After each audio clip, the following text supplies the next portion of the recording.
السلام علیکم۔ آپ میرا چینل دیکھ رہے ہیں اور آج کا ولاگ اس لیے زیادہ اہم ہے کہ میں آج ڈاکٹر غلام اصغر صاحب جو اسلامی یونیورسٹی بہاولپور میں اردو کے استاد ہیں، ان کی کتاب نظریہ قومیت عالمی عالمی و مقامی تناظر میں اس کے حوالے سے بات کروں گا۔ یہ ان کی کتاب آئی ہے اور بڑی شاندار کتاب ہے اس موضوع کے اوپر، کیونکہ اردو میں اس موضوع پر اس سے پہلے آپ کو کوئی مبسوط اور مکمل اور کسی نے جم کے اس کے اوپر اس موضوع کے اوپر باضابطہ نہیں لکھا۔ لوگوں کے آرٹیکلز ملتے ہیں آپ کو، لیکن یہ خاص موضوع جو ہے نا، ڈاکٹر صاحب نے بڑی تفصیل کے ساتھ اور بڑی محنت کے ساتھ انگریزی کے ساتھ لکھا ہے۔ تحقیق کی سب سے بڑی خوبی اور خوبصورتی یہ ہے کہ یہ آپ کو ان حقیقتوں سے روشناس کراتی ہے جن سے کبھی آپ آشنا نہیں ہوتے، نہ آپ نے وہ چیزیں پڑھی ہوتی ہیں، نہ آپ نے کبھی سنی ہوتی ہیں۔ اور تحقیق کا بنیادی فریضہ بھی یہ ہے کہ یہ آپ کو ان سچائیوں تک رسائی دیتی ہے جن سچائیوں تک کبھی آپ نہیں پہنچ پائے تھے، اور اس خاص میدان میں محققین آپ کی مدد کرتے ہیں، آپ کو وہاں تک پہنچ فراہم کرتے ہیں۔ ڈاکٹر غلام اصغر صاحب کی یہ کتاب جو نظریہ قومیت ہے عالمی و مقامی تناظر میں، اس کتاب کی کچھ بنیادی خوبصورتیاں اور میرے بلاگ کے دو حصے ہیں۔ ایک تو ہے نا کہ میں آپ کو بتاؤں گا کہ اس کتاب میں کیا ہے، لازمی بات ہے آپ پڑھیں گے تفصیل کے ساتھ تو آپ کو خود معلوم ہو جائے گا، صرف میں نے ایک تعارف آپ سے کرانا ہے۔ اور دوسرا یہ ہے کہ میری اس کتاب کے بارے میں ذاتی سچی اور درست رائے کیا ہے، کیونکہ ڈاکٹر صاحب اگرچہ بڑے مہربان ہیں، دوست ہیں، اور لیکن اس کے باوجود جب آپ کسی کے بارے میں رائے دے رہے ہیں تو کوشش کرنی چاہیے کہ وہ رائے بغیر کسی تعصب کے اور محبت کے بالکل درست ہونی چاہیے۔ تو پہلے تو میں کتاب کے بارے میں آپ کو کچھ عرض کرتا ہوں کہ یہ کتاب 2022 کے اواخر میں شائع ہوئی ہے اور 304 صفحات پر مشتمل یہ کتاب ہے، جسے اکس پبلشر نے شائع کیا ہے۔ اس کتاب کے 9 باب ہیں اور ان 9 ابواب میں انہوں نے بہت سارے، یعنی خاص طور پر 69 اقسام ہیں قومیت کی جن کو ڈسکس کیا ہے، اور ان اقسام میں انہوں نے ہر چیز کے بارے میں کافی اچھے طریقے سے لکھا ہے۔ اس میں اچھے طریقے سے لکھنے سے مراد یہ ہے کہ اتنی تفصیل سے نہیں لکھا جو آپ کے لیے اس کو پڑھنے کے بعد سمیٹنا، ذہنی سطح کے اوپر اس کو کہ یہ کتنی مطلب اس تفصیل کو سمجھنا اور سوچنا مشکل ہو جائے۔ بڑی جامع کتاب ہے جس میں اتنی تفصیل ضرور دی گئی ہے کہ جو آپ کی سمجھ بوجھ کو اپنی طرف اٹریکٹ کرتی ہے۔ تو بہرحال جامعیت اس کتاب کی سب سے بڑی خوبیوں میں سے ایک خوبی ہے۔ اب میں چلتا ہوں اس بات کی طرف کہ پہلے باب میں مختلف، لازمی بات ہے وہ مختلف کتابیں جو ہیں ان کے ذریعے قومیت کی بحث کی گئی ہے کہ قوم کیا ہوتی ہے، اس کا معنی کیا ہے، اس کا مفہوم کیا ہے، اور اس کی فکری اور تخیلاتی توجیہات کیا ہیں، ان کو اجمال کے ساتھ پیش کیا ہے۔ دوسرا یہ کہ بھئی قومیت کے لیے زبان، رنگ، نسل، یہ جو عام مفادات، رسوم، عادات، ان کا جو باہمی اشتراک ہے، اس بحث میں ان کی کیا اہمیت ہے۔ پہلے باب کے آخر میں قومیت کے ساتھ ساتھ وطنیت کو بھی جو ہے نا وہ ڈیفائن کیا گیا ہے۔ اسی طرح پھر دوسرا باب ہے اس کتاب کا، اس باب میں قومیت اور اس کے خصائص اور علامات و آثار ان کے حوالے سے بات کی گئی ہے، اور ان کو اس تفصیل سے بیان کیا گیا ہے جیسے کسی قوم کی جو ہے نا پہچان جو ہے وہ ہو سکے۔ تیسرے باب میں قومیت کے نامیاتی اجزاء ان کے بحث کی گئی ہے۔ قوم سازی میں علامتوں، اساطیر، روایات کا جو عمل دخل ہے، لازمی بات ہے اس کو آپ نظر انداز تو نہیں کر سکتے۔ اس باب میں علمی اور تحقیقی سطح پر اس کی جو ہے نا وہ اختیار کیا گیا ہے۔ جذباتیت و عصبیت کے عناصر کو جو عمل دخل حاصل ہے قومیت کے حوالے سے، لازمی بات ہے یہ ایک جزو لا ینفک ہے۔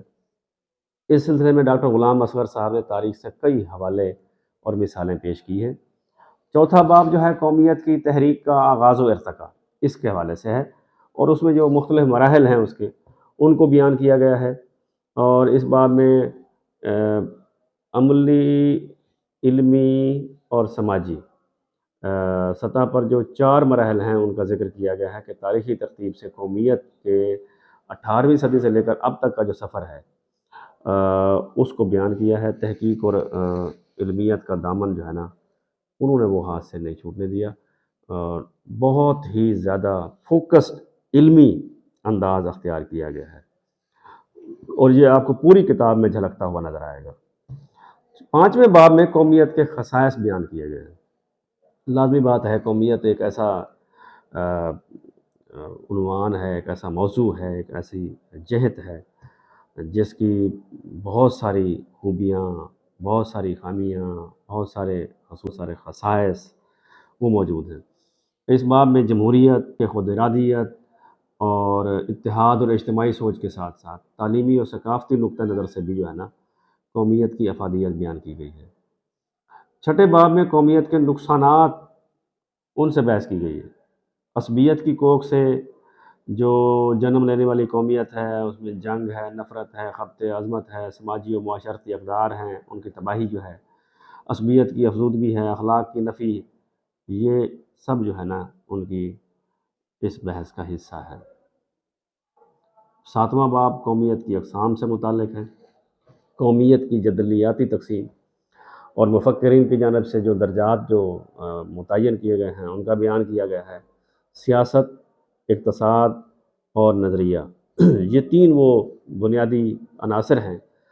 جن کو محققین نے دور حاضر میں ریاستوں کی تقسیم کے حوالے سے اہم سمجھا ہے۔ یہ باب ذیلی مباحث بھی اس میں بہت سارے ہیں، مطلب کچھ عنوانات ہیں، ان کے نیچے اور بھی ذیلی عنوانات ہیں جو اس موضوع کی تفصیل بیان کرنے کے لیے اختیار کیے گئے ہیں، لکھے گئے ہیں۔ علمی اور تحقیقی سطح پر یہ باب خاص طور پر بڑا پرمغز ہے، بہت ہی شاندار ہے، اور بڑا قابل غور بھی ہے، اور اس کی تفصیلات بھی جو ہے نا وہ بڑی اور طلب ہے۔ اس میں ایسے عنوانات کی کثرت ہے جو خود ایک علیحدہ باب کا تقاضا کرتے ہیں، یہ بڑی امپورٹنٹ بات ہے، اور لازمی بات ہے، یہ ایک بھرپور علمی اور نصابی نوعیت کا عنوان ہے۔ 8ویں باب میں اسلام کا نظریہ قومیت زیر بحث لایا گیا۔ اب دیکھیے، مذہب ہے یا خطہ ہے یا رنگ و نسل ہے، یہ سب چیزیں کہیں نہ کہیں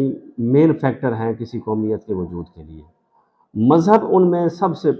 تقریباً اہم ہے، باقی تمام رنگ و نسل، زبان، علاقہ، سب کچھ،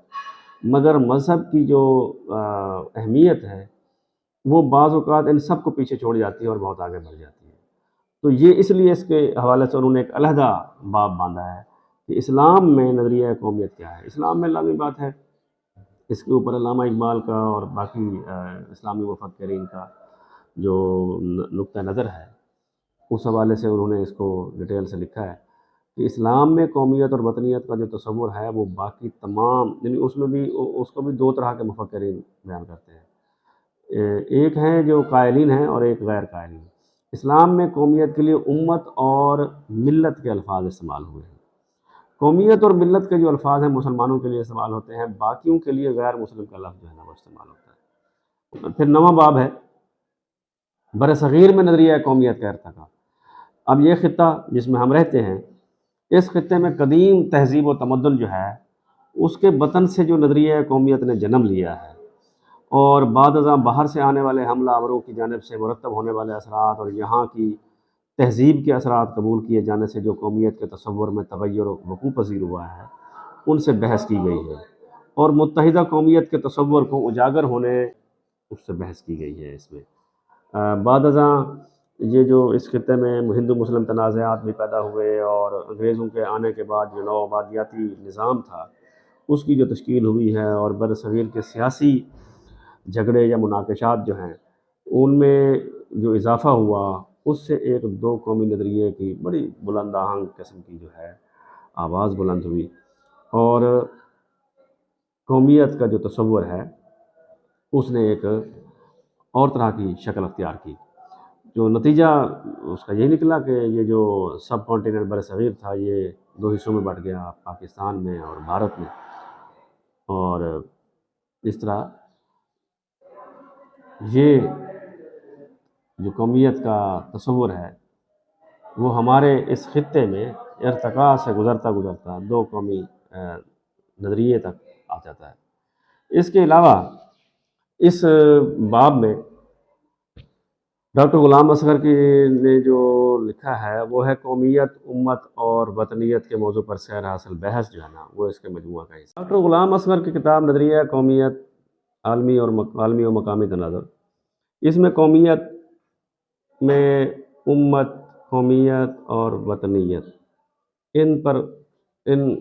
الفاظ کو اگر آپ غور کریں تو ان کے پیچھے جو معنی و مفاہیم چھپے ہیں ان پر بڑی تفصیل سے بحث کی گئی ہے، اور خاص طور پر ڈاکٹر صاحب نے قومیت کے عالمی تصورات اور مفکرین کے خیالات اور قومیت کی تقسیم کے عناصر پر جامعیت کے ساتھ لکھا ہے۔ ایک قوم کی تشکیل کے فکری یکسانیت کے عوامل اور وجود کی نشانیاں اور نامیاتی اجزاء پر مربوط اور مبسوط طرز پر لکھا ہے۔ قومیت کے وجود میں رہن سہن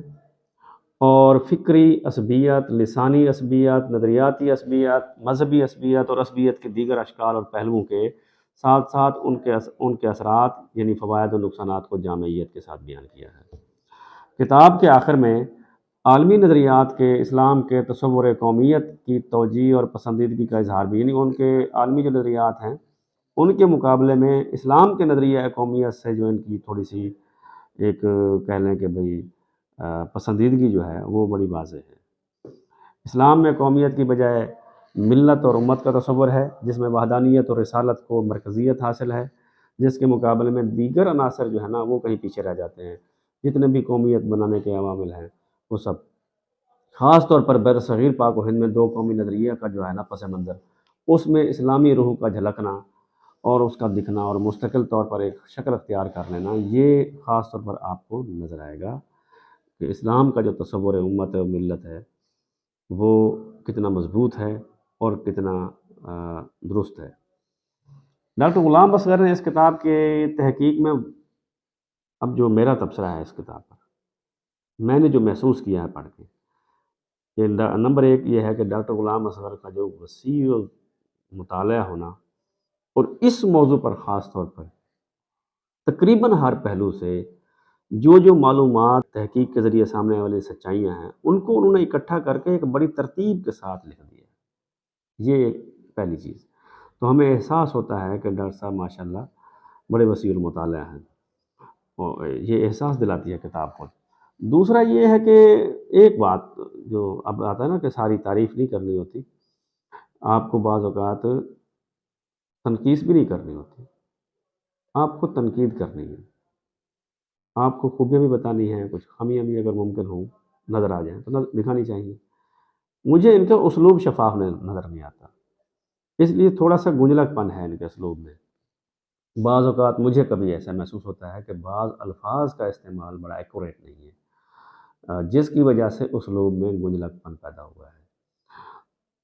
اور یعنی آپ یوں کہہ سکتے ہیں، اور تحقیق کا ایک اپنا انداز بھی ہوتا ہے کہ تحقیق میں تھوڑا سا بھاری پن ہوتا ہے،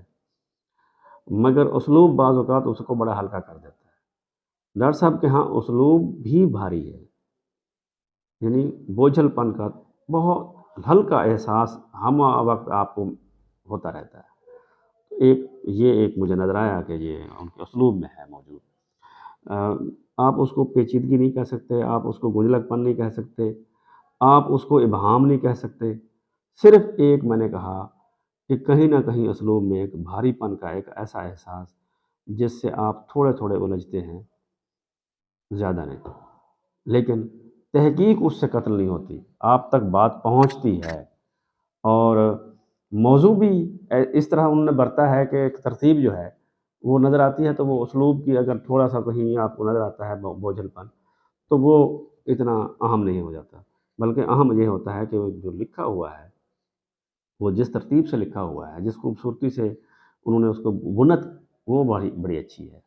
تو وہ تحقیق کی بنت جو ہے وہ اسلوب کے ہلکے ہلکے بوجھل پن کے سامنے ہے۔ وہ زبردست ہے تخلیق کار نہیں ایسے یعنی